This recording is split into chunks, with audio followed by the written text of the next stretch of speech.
surreal.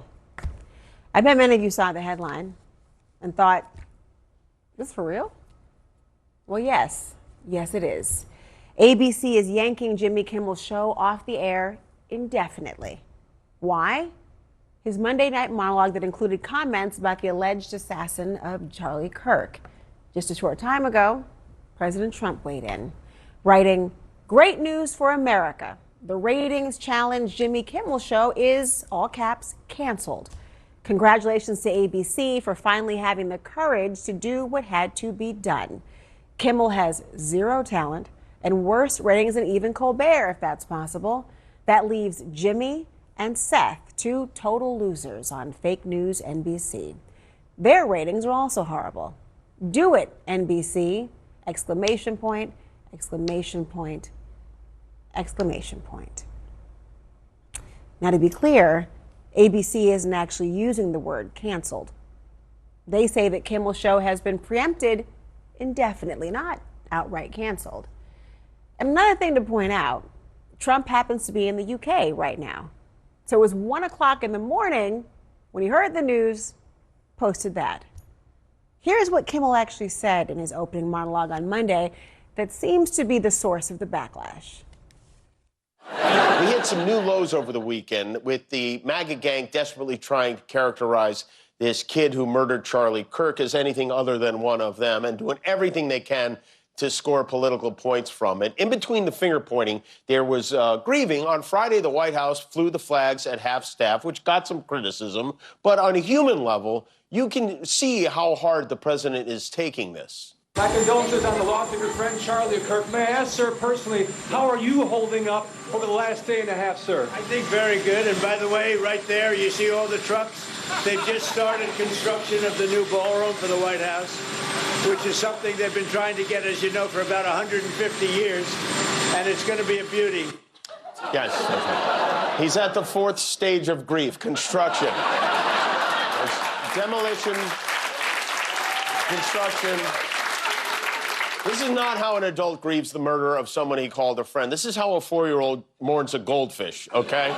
Now, that was on Monday. And there was more of the monologue, of course. But then fast forward to today, when Trump's hand-picked chair of the Federal Communications Commission, the FCC, Brandon Carr, said that the FCC may take action.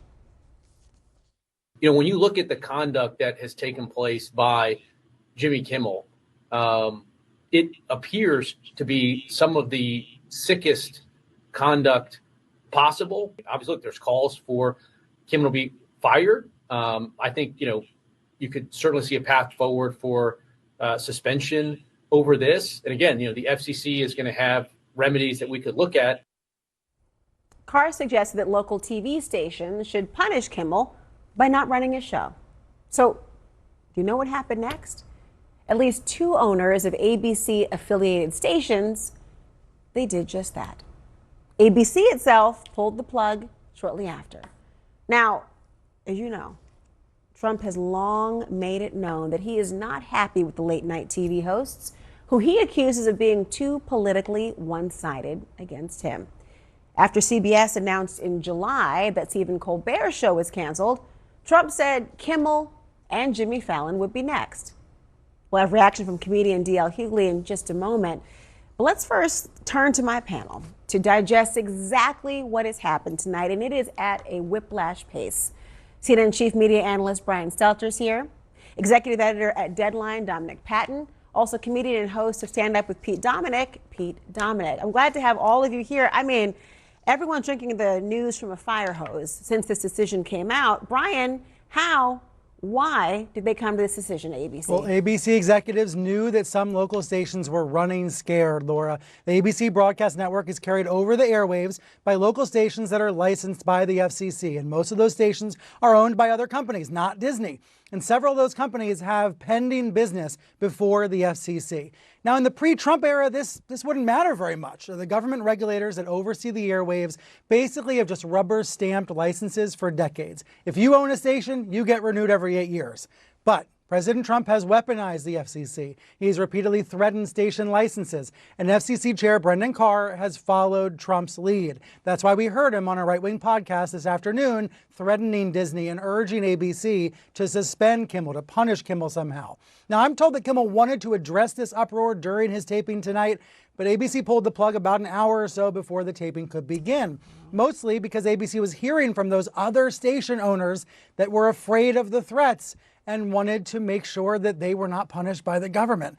Now we're hearing from fellow comedians, free speech groups, the ACLU, so many criticisms, so many, condemnations of ABC tonight. Even the union that represents the musicians that play on Kimmel's show has spoken out tonight, calling this state censorship, calling it a direct attack on free speech. The one person we haven't heard from yet is Jimmy Kimmel. I would have loved to hear I look forward to hearing what he has to say, frankly, and what his reaction would be. I'm sure it's a little bit of shell shock at this point. Pete, a fellow comedian, we've entered some new territory here. Do you think, you heard what he said, do you think he crossed the line? Are you confused?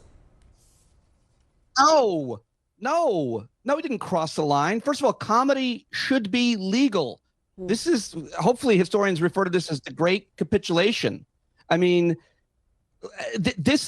listen, I'll just quote Tucker Carlson, because just not too long ago today, he is now calling out Trump's own administration, accusing them of using Charlie Kirk's assassination as a pretext to abolish the First Amendment and round up Americans and Nazify the country.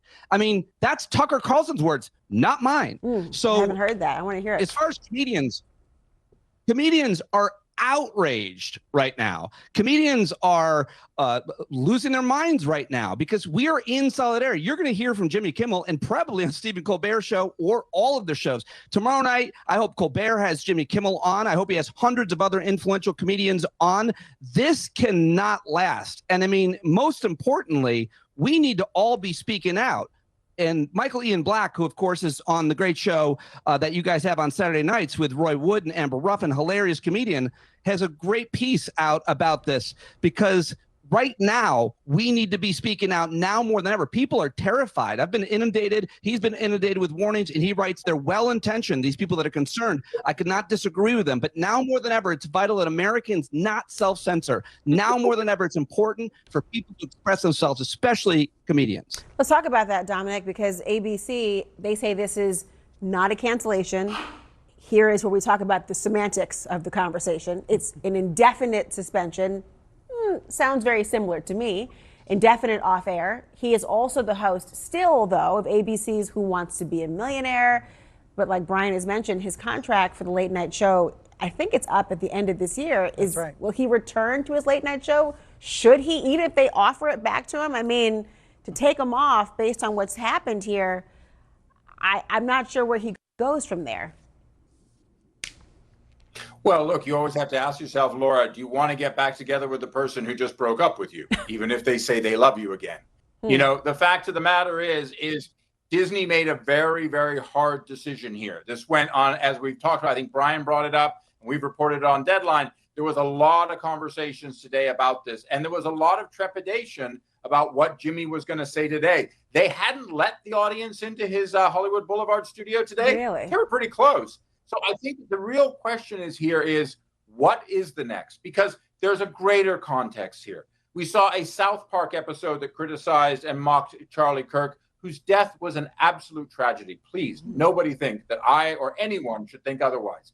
Anyone's death like that is a tragedy. But a South Park episode was taken off that mocked Charlie Kirk. MSNBC took a commentator off who made comments. Now we've seen this happen. We saw in July, as you mentioned, Stephen Colbert go off. Words like censorship feel very uncomfortable in America, but I think a man who shares the same surname as my Christian name just pointed out, that is a place where we are. The question is where do we go next? And more importantly in that, how do we get there? Will Stephen Colbert address this more vehemently tomorrow? Unfortunately, today, everybody had already taped by the time this phone call was made this afternoon. Yeah. Ability here is, how does Jimmy Kimmel come back? I mean, Pete, I know you want to react to that, given the circumstances. It's just really important that people understand that comedy there is no sacred space. It's comedy. 9/11, cancer, Holocaust, the worst things. I opened for Joan Rivers. She made the most offensive jokes I've ever heard, and she had a huge following. The market can decide. But this is an attack on the career and integrity of every comedian, writer, and performer, and we have to remain in solidarity and speak out together. Something has to be done, and it has to be done in solidarity across the board. And by the way, wait till Trump supporters Adam Carolla and Joe Rogan crack their mics. I don't think they're going to like it much more than Tucker Carlson did. My friend Greg Proops, by the way, just posted, comedian, I hope everyone enjoys one channel with nothing but Oral Roberts and hee-haw. Brian, I know you want to jump in. I know we don't have much time, but please. I'm thinking about what Timothy Snyder said tonight. He's the author of On Tyranny. He said the general pattern in regime change is that the comedy gets better and then it gets banned. We want to think that in the United States, we are somehow superior and safer, and we're not at risk of the democratic backsliding that we've seen in other countries. But this pattern has played out before in countries like Hungary, in Turkey, in numerous other countries. This pattern has played out before, But Brian, where it's speech also, rights are Brian, curtailed. it's also played out. It's also played out here in America. The irony of ironies, the reason Jimmy Kimmel went on the air in 2003 was because Bill Maher was canceled in 2002 for saying that he didn't believe the 9/11 terrorists, and they were terrorists, he didn't believe it was fair to call them cowards. This has happened before. This is part of a cycle we have in this country where we do, as people saw in the late 60s and the 50s, and now, unfortunately, we're in a dark time like that now. There's Free nothing speech like don't this. feel so free in America. Nothing like this. I'll tell you, Nothing like this. what's that When old we saying? allow fear. A republic if you can keep it. Gentlemen, we'll keep talking. Thank you so much. With me now, comedian and radio host D.L. Hugley. He is joining me as a passenger from the car he's in. Had to get him on the go because I was so wanting to hear what you had to say about what happened tonight. What is your reaction to Jimmy Kimmel being pulled off the air indefinitely? I think that I wish that MAGA was as angry as at Epstein's pedophile list as he is at comedians, as there are comedians. We have Colbert, we got Kimmel, and we got Rosie O'Donnell. And we've heard more about them than the actual people who tried to assassinate him 2 times. We've heard more about him than the people on the Epstein list. So I think it's clear that that all the people who are talking about the cancel culture and all the people who are talking about the First Amendment never really meant it. So we were headed this way the whole time. It's the ultimate nod to authoritarianism when you can just tell people what they can hear and say and use the force. This is exactly what everybody was afraid of. They're using the power of governance to control what people are saying. It's not just somebody at a job. It's actually the FCC chairman is talking about investigating a comedian because of the jokes he tells. If that isn't North Korea or Venezuela, I don't know what is. Do you take issue? Obviously, this was a decision that was made by ABC, it seems. They were under some sort of pressure, and I'm using the word some sort of generously here, DL, but they felt pressured in some way to pull him off the air indefinitely. It was not the exact immediate decision of the government. Does that make a difference for you? I think that ultimately, whatever pressure they would bring, I don't know who else could bring pressure on the corporation except, I think, governance. But whatever pressure they were feeling, I just think it's indicative of where we are. I think we're always headed this way, and I think that I've heard more about the comedians that have angered them than many of the things that plague this country. And that tells you, I think that there's a distractive element to it. And I think we are where we are. Why do you think, I mean, you and I have talked a lot in the past, and obviously you are an extraordinary comedian. You know, so often comedians can be viewed as sort of the last line of defense to be able to safely see and speak truth to power, even when it takes on a comic or comedic tone. But why do you think comics are the ones? Why do you think he in particular is being targeted, or Colbert as well, based on what you're saying? What is it about the comedians that is making this be so triggering? I think there are 2 things. One, most Americans, unfortunately, get their comedian, get their news from social media, and particularly from satire. And they're comedians, obviously, they're satirists, but they also elementary. If you want a merger, if you want your broadcasting license, you're going to have to deal with the FCC, and they are using the power of governance um, to bring pressure to bear on people. I mean, if you looked at what Kimmel said, uh, we had a man who on that last week talked about euthanizing homeless, mentally ill people. Nothing happened to him. That's not an accident, and that's because Fox is an entity that he favors. But somebody tells a benign joke that he doesn't like, and now we're here. Well, So it would be I want to different play if we that were. deal. Hold on, I want to play that because I want you to. I want the audience to hear it again. I think it cannot be explained or demonstrated enough to give people a really clear understanding of what we're talking about. Listen to this. We hit some new lows over the weekend with the MAGA gang desperately trying to characterize this kid who murdered Charlie Kirk as anything other than one of them and doing everything they can to score political points from it. Do you see the issue at all? No, I don't. I don't. And I defy you to tell me how that pales in comparisons to a man on a broadcast network telling people that they need to involuntarily inject homeless people and kill them. So it would be an argument that I agree with if first off, I wouldn't agree with it anyway. I think that Kilmeade had the right to say whatever he wants to say, just like I think Kimmel has the right to say. Why is it more? Why is the hammer being brought down more of a man who told a joke than the man who advocated the murder of American citizens?